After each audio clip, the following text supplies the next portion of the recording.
This week on Inside the Headset, we are featuring longtime Virginia Tech defensive coordinator Bud Foster. Coach Foster shares the life lessons he learned through coaching, speaks on his personal relationship with Hall of Fame coach Frank Beamer, and highlights how he adapted his defensive schemes to compete with ever-changing offenses. But first, a word from our community partner. When your parent has cancer and when you're going to bed at night and when you're in your room and you think that the world has left you alone, you are just out in the wilderness in this unknown disease that you can't explain because sometimes the doctors doesn't ever seem like they can explain it, and it just leaves you really confused sometimes. And Camp Custom is important because it makes you understand that not only is it okay to sometimes be confused, but it's okay to have fun, and it's okay to cherish the good times that you have and understand that even though that there's darkness in our world and that there's cancer in our world, there's other people that are dealing with it that are going to help us to get through it. After camp, before camp, it's a big difference, a very big difference. There is no love that is like Camp Custom love because it is just so unique. There's no judgment, and you can come here and you can be yourself and you can talk to other people who have been through nearly exactly what you've been through. When I'm at Camp Custom, I'm the happiest person I've ever been that whole year. It's so much better than I would have ever expected. I didn't expect to feel this just atmosphere of happiness and positivity, even though we're all fighting cancer, in our own way. Camp Magic is this feeling in your chest that you can't contain. It has to come out of you. It's just there. It's in you. All right. It's here. It's in your heart. It's really honestly not about cancer here. It's about loving each other and bringing each other out. This is a special place. It's home for me and other kids, so yeah.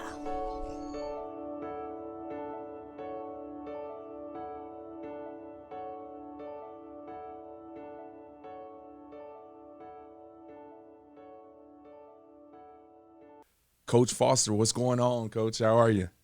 I'm doing great. How are you guys doing back out there in y'all in Texas, right? Yes, sir. Waco, Texas. We're doing well, and I'm doing really well. Extremely excited to be on a podcast talking to a legendary coach like yourself, and look forward to what I can pick your brain about today. Well, I'm honored to be here and be a part of this podcast, and honored to be a part of a great organization with the American Football Coaches Association. Absolutely, Coach. Well, one of the things I thought was pretty cool is as I was scrolling through Twitter, I saw you tweeting about just some action from Saturdays, and so I spent 10 years on the sideline myself, coaching at various stops, and I know once you step away a little bit, how that itch just kind of remains on Saturdays. So it's cool to see you tweeting and talking a little ball here and there. Now, you retired from coaching in 2019 after 40 years on the sideline. Since you kind of had that time to reflect, sometimes, like I mentioned, have that time that you get the itch on Saturdays. Tell us a little bit what it's meant to you to spend so much time around the game of football. Yeah, that's number one. That to me, it's the greatest game out there. Growing up, I was a gym rat. I played basketball, baseball, ran track. I wrestled, just trying to find what my niche was. I was just, like I said, I loved athletics, but I found football to be the greatest game and not so much what it does on the field, but just what it teaches so much off the field. I mean, you talk about, to me, how it breaks down the social and economic barriers. It brings so many people together from so many different backgrounds to work towards one common goal. It teaches people to set goals and push through some good times and bad times. Goals particularly are not always easy to achieve, but it teaches you the discipline to fight through those things. To me, It taught me to become more dependable, respectable, more trustworthy, because those are all things and characteristics it takes to be successful and to raise a family and to run a business and do those kind of things. But to me, it is a couple things. It's about being loyal to a team, being loyal to a cause, being loyal to a goal, which, creates a brotherhood that's second to none. Like I said, brings so many people together from so many different backgrounds, and it creates a family atmosphere, and one that will last a lifetime. And, the relationships that I have had, that I continue to have with former players, with former coaches, with competitors, those are, some of the great blessings of my life. And, and I think just what the game brings to you, what it takes to be successful in the game, what the game demands, as far as that tough-minded, that daily grind, that, mental and physical toughness. I think it really develops some of the great qualities and characteristics it takes to be successful with life after football. And that's what is important to me. I mean, obviously our livelihood as coaches was to win football games, but I felt like our mission and I took great pride in being a teacher and a mentor. We wear a lot of different hats, but, my mission was to develop the foundation for young people to be successful in all aspects of their life, with life after football. And so to me, it's much more than just a game. It's, it's creating a quality of life and giving young people a foundation to create and build a life that they decide to choose. And this will give them a foundation to have success with whatever they decide to do. I tell you what, I've been around a lot of great coaches doing this podcast, working at the AFCA for a few years, and I've heard answers similar. The game is so important.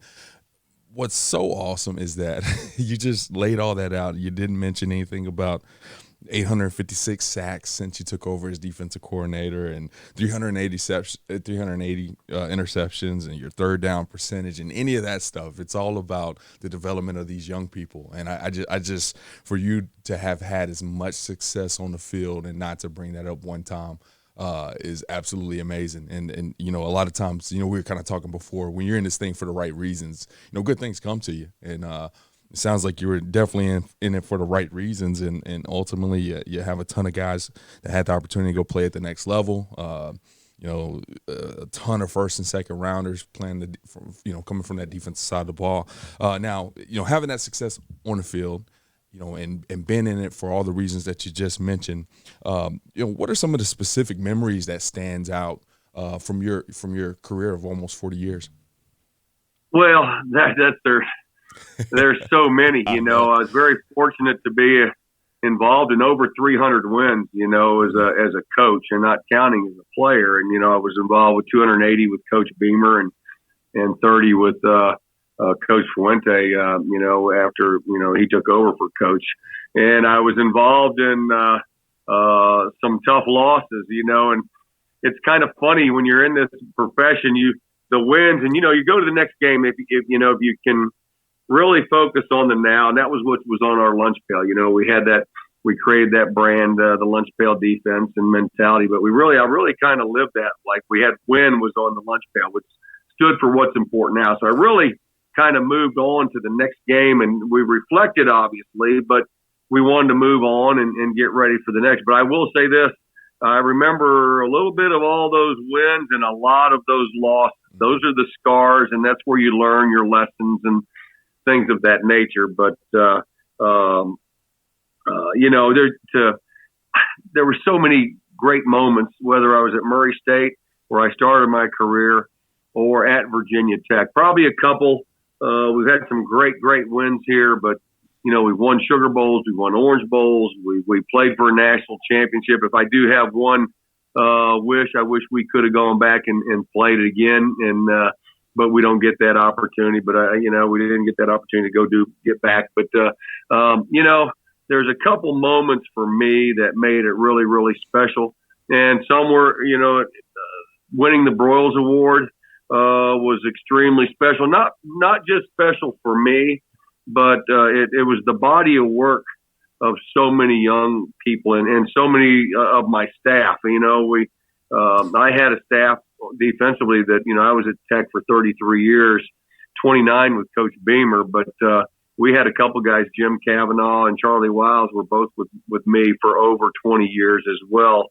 And it was a body of work of a lot of people. I was a 3-time finalist before the year that I won it. And I think that was an award of just identifying with what we did at Virginia Tech. It wasn't about me, in my opinion. It was about our body of work and putting ourselves on the national stage and people taking notice of that. And then probably the most rewarding was the second to last home game we had in 2019 was Virginia Tech honored me with Bud Foster Day, which was really, we won like I said, an Orange Bowl, Sugar Bowl, and it's won championships, competed every year. I felt like that was what I was proud of, was our consistency. But doing that was like a lifetime of a body of work, and I never ever would have pictured that, and they honored me before the game and the sellout crowd and veiled me and kind of put me in the ring of honor, so to speak. And I don't know how many assistant coaches have that honor across the country, but that was really, really special to me. But I wasn't there just by myself. My family was involved in that. Some great friends and great coaches and players were all a part of that. But those are probably, to me, two of the highlights of my career, besides the wins. And then ultimately it's the relationships, though, that make it all worthwhile. But those were the part of it. When I talked about the first part, that's what gets you to the point of where you are, and that's the one thing I'm really, really proud of, because it took so many people. It just wasn't me. It wasn't about me. It was about the body of work of so many people. Absolutely. Well, you mentioned the Coach Foster Day that they threw for you. So you mean to tell me in 1981 when you were going to get coffee for coaches back in your GA days, you didn't picture a Bud Foster No, Day, huh? that didn't cross my mind at that time. I'm thinking, like, what the heck did I get into here? But no, it's I mean, there was some. It's been a long ride, and one that I'll tell you what, I wouldn't trade at all. I was surrounded with some great coaches and had great mentors along the way and a lot of influences. And they made it exciting for me to want to come to work and take that next step every day in my career and work hard with young people to see them achieve success. That's what's the rewarding part of it when it's all said and done. And that's what I'm saying. Those were all part of those awards, so to speak, were all about a body of work of a lot of people, particularly a lot of young people, that bought into our philosophy, our brand, and then ultimately we had a lot of success, on and off the field. Absolutely. Well, you mentioned having that mentor in a lot of your coaching relationships. You began your career with Coach Beamer, like I mentioned, 1981 over at Murray State, and you joined him in 1987 over at Virginia Tech. And just going back and capturing some of your quotes over the years, you kind of described him as taking care of you for 3 decades. And you mind telling us a little bit more about that relationship with Coach Beamer? He's one of the best to do it in our game, and I know he's had a tremendous impact on your career. No doubt. I was very fortunate to have great family, extremely supportive family. I was very fortunate to play for some outstanding coaches in high school and college, and Coach Beamer being one of them. He was our defensive coordinator my junior and senior season at Murray State. Mike Godfrey was our head coach at the time when Mike first started his head coaching run. I finished up my career playing in 1980, and Mike left and went to the University of Cincinnati as the head football coach, and they promoted Coach Beamer as the coach and at Murray State. And he offered me a spot there. And I don't know what he saw in me, whether it was my work ethic and my football IQ or just he whatever he saw, I couldn't be more thankful when it's all said and done. But he took me under his wing. But Coach, he just is. He's been a mentor, a friend. For me, he was extremely competitive. So was I. And the one thing I learned from him was to really always be even keeled. And he was always kind of at his best, maybe it would seem like when things were at their worst.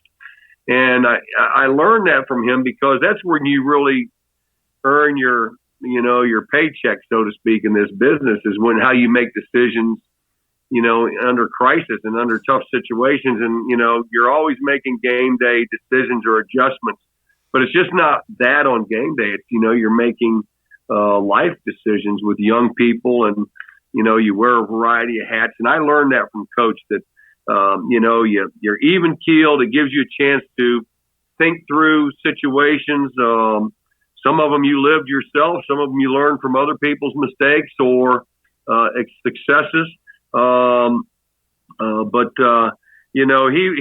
He allowed you then to coach. I didn't have to look over my shoulder, but he was always there if I needed him, for a question. Now, he was always demanding. Me being with him as long as I always could kind of confide with new staff members. I said, when Coach does his little mannerisms, when he'd come up and say, like, well, you need to probably don't say anything else. It's, if Coach says this, well, what I'm saying is you just need to go on with it, Right. But I think the one thing that, Coach was a great communicator. He always was a deep thinker. I gained that from him, but probably the thing that he taught me the most was more how to treat people. My parents were like that, but if you treat people the way you want to be treated, then good things can happen. And but he always wanted us to treat our players, and I felt this way though too, and just from being raised the way I was from my mom and dad. But if you always showed your players that you had their best interests at heart, they would run through a wall for you. And that goes back. I mean, trust and loyalty; those things are earned, but they're also given too, and that's a big part of success on the football field. When you have people know that you are loyal and trustworthy, and you can accomplish a lot of things when things are going good or bad, particularly if things aren't going how you want them to. But if you know that you can trust those people and you believe in them, then we can get through a variety of situations, good or bad. And I think that's what he taught me as much as anything, just to be even keeled, to be able to focus on what's important, learn from the past, don't dwell on the past. He called me in a couple times, like I told you, when I was a competitor, I would probably take a tough loss, and it might carry and linger with me for a couple of days. Mm-hmm. There might be a couple times in my career that he brought me in and said, "Bud, you need to let that one go." And I said, "I know, Coach. It's just that one stung, and and I'm just learning from it." But right. He was always that solid rock, even keel guy that. Like I said, there was times when you thought that maybe we were going to get chewed out as staff, which he didn't do that very much. He didn't need to. Right. And, he that, like I said, when he was at his best, when we thought maybe it could have been at their worst. Now, I will say this, he treated our staff so well. Like, he did a lot of things that looked out for us, as a big part. He had a couple different opportunities to leave here. But when he worked through his contract, a lot of that went through helping us with whether it was our salaries, our contract. He worked in an entertainment deal with his contract that we were always going on cruises or going on staff get-togethers, and that just created a staff bonding and just a really caring situation and caring environment. We had a few guys that left over the years. I can tell you this: after they left, they wish they could come back. And we just he created a great culture, a great quality of life, a great quality of work ethic. We had a work ethic second to none, and we grinded as hard as anybody. But he also understood the value of family and time, and I think that was something that he gave to us that made it easy for us to make a decision to stay with him as long as we did. And like I said, it just wasn't me. There was a handful of other guys, that were over 20 years here. And that allowed us to have the continuity and the consistency that we had with for a number of years, right. With him. If I had 100 other coaches on that coach for half of the time that you coach, they would most likely have coached for multiple coaches at this point in time. In a 20-year career, you're probably under 4 or 5 different head coaches. You have almost a 40-year career. You just coached under 2 guys. It says a lot about Coach Beamer because you're Royals finalist multiple years. You win the award. You have one of the top defenses in the country. Your name resonates across the college football landscape. So I know job opportunities came up. This is the part of the business, that can be very tough. You see a lot of young coaches hop into this thing and they're taking different jobs and the grass isn't always greener. Can you talk a little bit about, you don't necessarily have to get into the job opportunities if you don't want to, but just, how you navigated that and, were able to kind of stick around and maybe some of those decisions that you had to make that were tough and that you had to go home and talk to the wife and kids about? Yeah, we did. I obviously we talked about it before we came on the show a little bit, and I wanted to be a head coach, but I also, when we had our success, I was wanted to be very selective from that standpoint. I was that way as an assistant, and but I felt like I didn't need to take a step back to coach to be a head coach. I mean, I didn't feel like I needed to do that, and I was a finalist for some really good jobs. Unfortunately, I didn't get them, but I promise you this, I'm not crying myself to sleep every night wishing that I was a head football coach. I had a great career and hopefully had an impact on a lot of people's on their lives and on the game of football. But, I had plenty of opportunities to leave. Some coaches multiple times reached out to me and some great jobs. Right. But I felt like at the time Virginia Tech was a great job, and we were competing for championships in the Big East. If we didn't win it, we were at least in the hunt to the very end. And the same with the ACC. And we were playing. We played in what would be now the BCS games or the bowl championship games and those type of things. And I felt like I didn't need to go anywhere else to accomplish that. And, we talk, if you're doing, in my opinion, the money's gotten crazy and it's good. And don't get me wrong, I was happy for that. But if you're in coaching just for the money, you're in for it for the wrong reasons. You're chasing it for the wrong reasons. And obviously we all want to get paid our fair market value. I get that. But I always felt like the grass wasn't greener on the other side. I worked for a great head football coach. I knew the expectations. This game, there's a lot of egos in this game. I had a guy that didn't have one. We created a great culture here.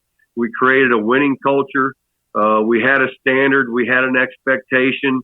And then it sort of ran itself for about 20 years, and we were one of the elite programs, and we did it defensively in a lot of ways, and special teams, which is kind of was our MO. But,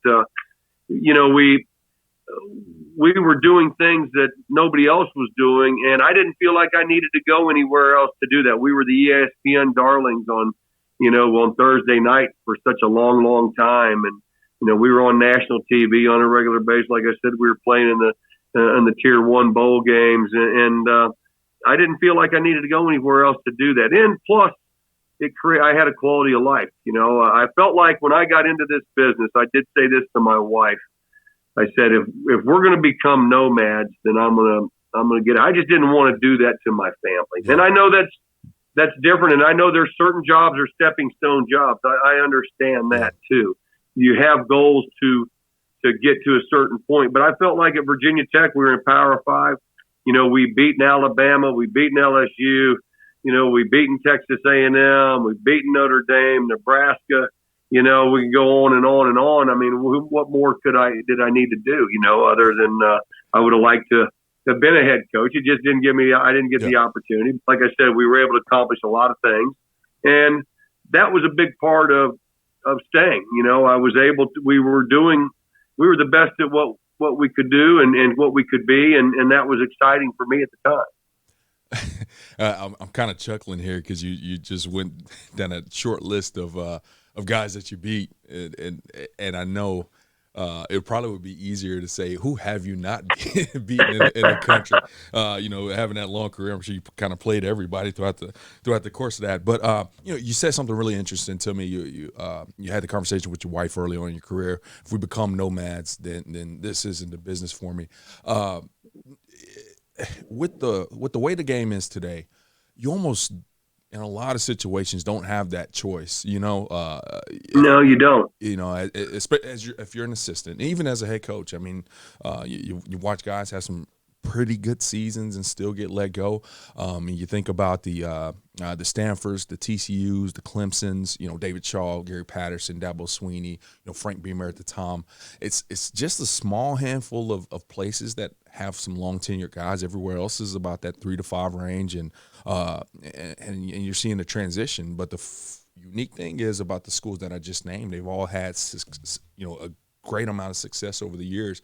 Could you talk a little bit about the importance of keeping those staffs around, keep building that continuity, building that culture, that this game is kind of getting away from at this moment, which I know is not in the coach's hands, unfortunately. Yeah, that's a lot. Like I said, it's easier said than done. I mean, another one that sticks out to me because, I visited with these guys several times over the years is Kirk Ferentz at Iowa. He's probably maybe him and Gary Patterson might be the two most tenured head coaches now, if I'm not mistaken. And, Phil Parker on his staff, the defensive coordinator, he's been with Kirk for a long time. And I've known Phil for a long, long time. But, it's an interesting dynamic. It's such a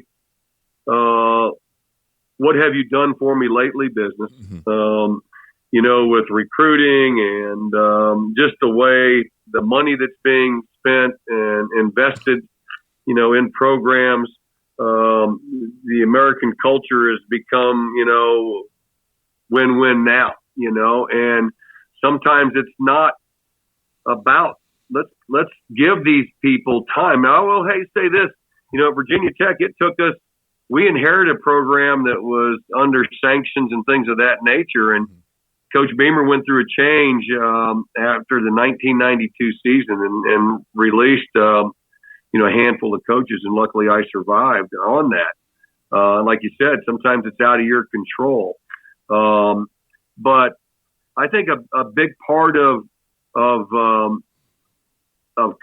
coaching too nowadays is networking, and I think being involved in the AFCA, staying involved in clinics, communicating and reaching out and always trying to do some kind of professional growth. Even though I stayed at one place for a long time, I knew a lot of people because we tried to improve ourselves one way or another. Well, if we didn't learn something, at least validated that what we were doing was doing it the right way. But the thing that I thought it was allowed us to do, and my young coaches particularly, was network.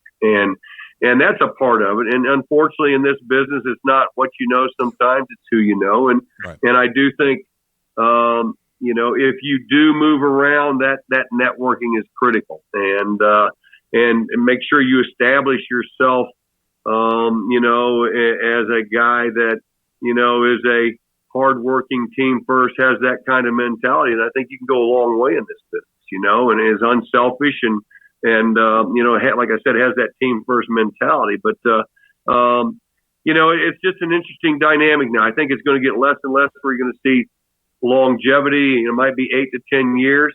But I do think it's important to be involved in the organization. I do think it's important to stay involved in clinics and make yourself accessible and available and reach out to others. And I think networking is extremely important because it is a great game, but it comes back down to relationships, and we talk about the player-coach relationship, but it really comes back to a lot of coach-coach relationships because you spend a lot of time together in the coaching world, a lot more than you do with the players when it's all said and done. And then developing those relationships are extremely important, I think, in prolonging your career.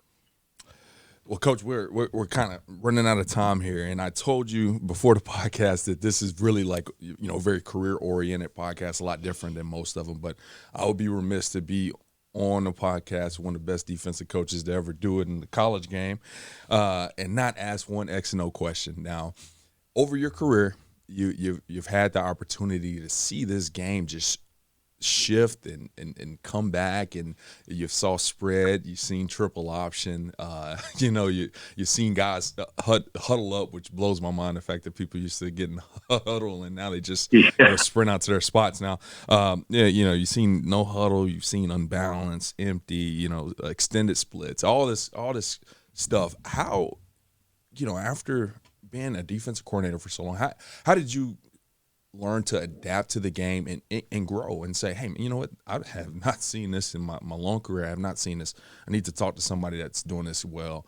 How did you do that over your career, that professional development piece? That was always, we always wanted to be, at least at Virginia Tech, I'd like to think the people that played us, would be scratching their head sometimes, like how, defenses scratch their head at offenses, and I always wanted to be the aggressor and the attacker, right. But new offenses, new schemes, things of that nature, forced you to look at different ways of doing things. And that's the one thing. I mean, I was set in my ways with our scheme. I was always multiple, but I liked that so I could adapt to the variety of things that we were seeing. And I will say this: I do think it's important to be able to be open-minded and be able to kind of expand your toolbox, so to speak. Don't be afraid. Now, you don't have to do too much. You don't have to do everything, but a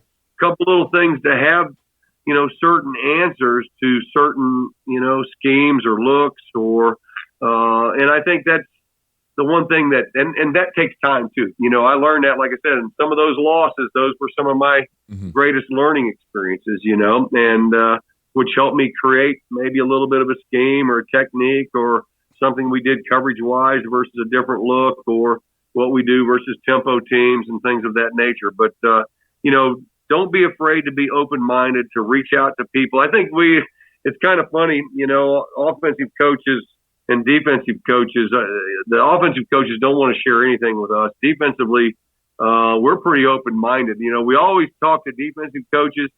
I think it would be nice for coaches to cross-reference one another here and there, we did that as a staff, which I really liked doing that. After spring practice, we would evaluate ourselves, almost like game plan against one another, what we thought of and what we looked at, what maybe we were giving away that was something that offensively they took, and so I like doing that too. You've got to have a little bit of pride in there that your pride's not going to be hurt, because you're always trying to be better and learn and grow, and that's just where I would challenge people, is just to, you don't have all the answers, and I never did. And I was very fortunate that I had some guys that I could reach out to, that we shared ideas and we shared thoughts, and there wasn't any secrets. But those were guys that I trusted and had a lot of respect for, and hopefully vice versa on that end of it. You said something amazing there. So Todd Berry, who was our executive director here at the AFCA, he was the head coach at Louisiana Monroe. I was his receiver coach at the time. And one spring, we actually did what you mentioned. We sat there and we broke down the game, and then we broke down our defense. The defense broke down our offense, and then we sat on our sides of the table and we just talked about our game plan. And that was probably the biggest jump for me as a coach. Whenever I listened to those guys say, hey, that guy that you think is your best receiver, in our eyes, he's not. It's this guy. When you put him singled out over here, that makes us nervous. And it was just all these little learning opportunities for us and for them defensively, where they thought they were super sound. We wanted to attack where you thought you were doing things really well. And it was when it was all said and done, after that exercise, like everybody kind of chatted a little bit about how much better that they thought they gotten off that. So it's funny that you mentioned that. But that's a big part of it. I think having, you got to have thick skin and, but also, like I said, be open-minded to new ideas and new thoughts. And there's obviously a lot of ways to skin a cat, so to speak, and what we did defensively, I wouldn't say is the best way to run your defense per se, but it was good for us. We knew how to fix things and we knew how to attack people and it really, became a great system, for us. And, we could pick certain things here and there, but we still had our system and our foundation and our the way we ran things and how it fit up and all those things, which really made us extremely sound and effective when it was all said and done. Absolutely, Coach. Well, it's been my pleasure, my honor to sit on the phone and on the podcast here and chop it up with you. I sure appreciate it, and I know I know everybody's going to be itching to hear this one and take these little nuggets that you dropped off for us. So I truly appreciate you. Hope you're doing well, and hope to see you at the AFCA convention if you decide to make it out there again. I will do, and thanks again so much for having me. Like I said, it's a great organization. I'm honored and proud to be a part of it. Honored and proud to be a part of this great game. So I appreciate you guys having me on the air with you. Thanks, Coach. Thanks for listening to this week's episode of Inside the Headset. If you heard anything on this episode that you would like to learn more information about, head over to afcapodcast.com, where you can find every episode and all of the corresponding show notes. While you're there, take a second to rate, review, and subscribe to the podcast. If you have any questions, comments, or suggestions for the show, please let us know by sending an email to podcast@afca.com. Make sure to follow the podcast on Twitter at Inside the Headset and tag it when you share each episode. You can stay up to date with all things AFCA by following the @WeAreAFCA Twitter account. Every episode of Inside the Headset can also be found on your favorite audio streaming platforms such as Spotify, Apple Podcasts, and YouTube. If you are not currently a member of the AFCA, be sure to find us online at afca.com and apply to join over 10,000 NFL, college, and high school coaches from around the country who are striving to be the best they can be. With an AFCA membership, you gain invaluable access to the annual AFCA convention, the bi-monthly magazine, and the new and improved digital library, which contains thousands of videos and articles contributed by hundreds of current and former football coaches. You can also visit afcainsider.com to sign up for our free weekly email newsletter on the right-hand side of the screen. It comes out every Tuesday at lunch and is filled with great articles and stories written by many of the same coaches you hear on the podcast. It's geared to help you become a better coach tomorrow than you are today. Be sure to connect with me on Twitter at Coach Mario Price. And remember, the AFCA is not just an annual convention. It is an association that continually promotes education, guidance, and networking. But it is also so much more than that. The AFCA is about celebrating the past and educating the future. It is about developing great coaches who will produce great teams and even better people. So invest in your skill set and impact today by engaging with the AFCA.